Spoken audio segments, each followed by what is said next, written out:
notre Seigneur Jésus-Christ.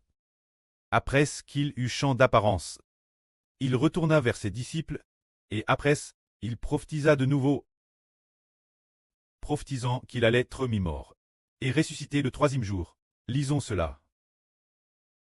Alors qu'il était réuni en Galilée, Jésus dit aux disciples, que ces paroles pénètrent bien dans vos cœurs. Le Fils de l'homme doit être livré entre les mains des pécheurs. Ils le feront mourir.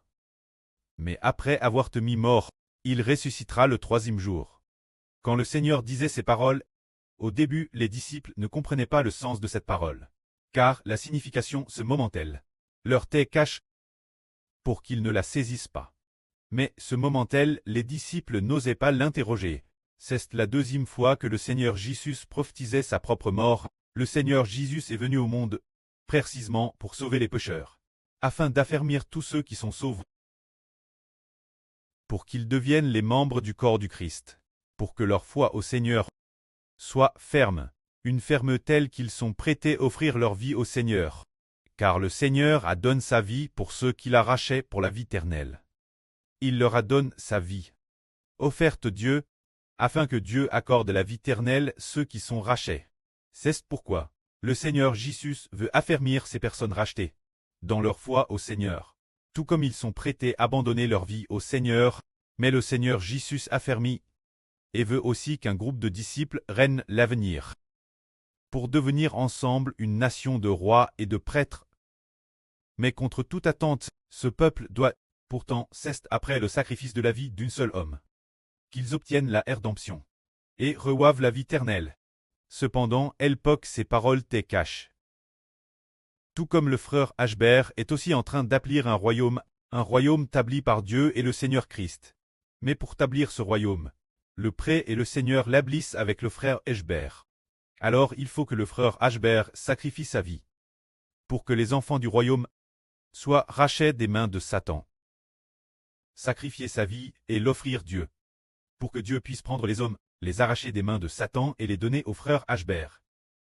Alors, puisqu'il s'agit d'offrir sa vie Dieu, pour que Dieu pardonne les péchés de ceux qui ont été séduits par Satan, et qu'il soit plaqué sous le nom du frère Ashbert.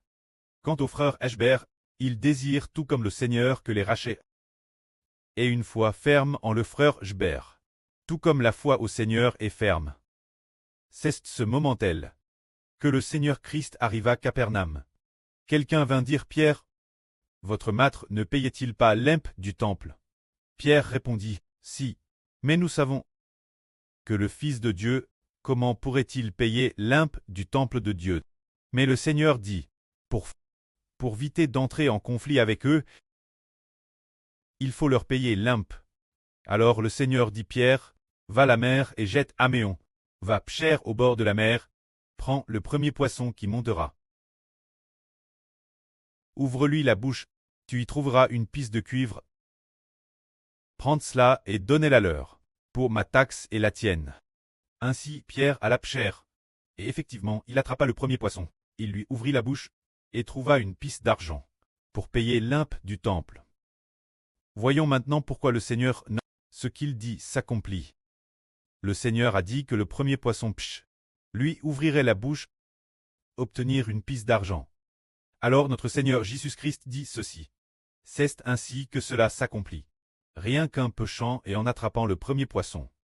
Au moment de recevoir la pisse d'argent, cela pouvait fortifier la foi de Pierre en Jésus comme Seigneur. Est le Seigneur qui règne sur toutes choses, est venu dans le monde pour ramener les gens vers le Seigneur, vers le Christ de Dieu. Que la gloire soit auprès et au Seigneur. Que la gloire soit auprès et au Seigneur. Amen.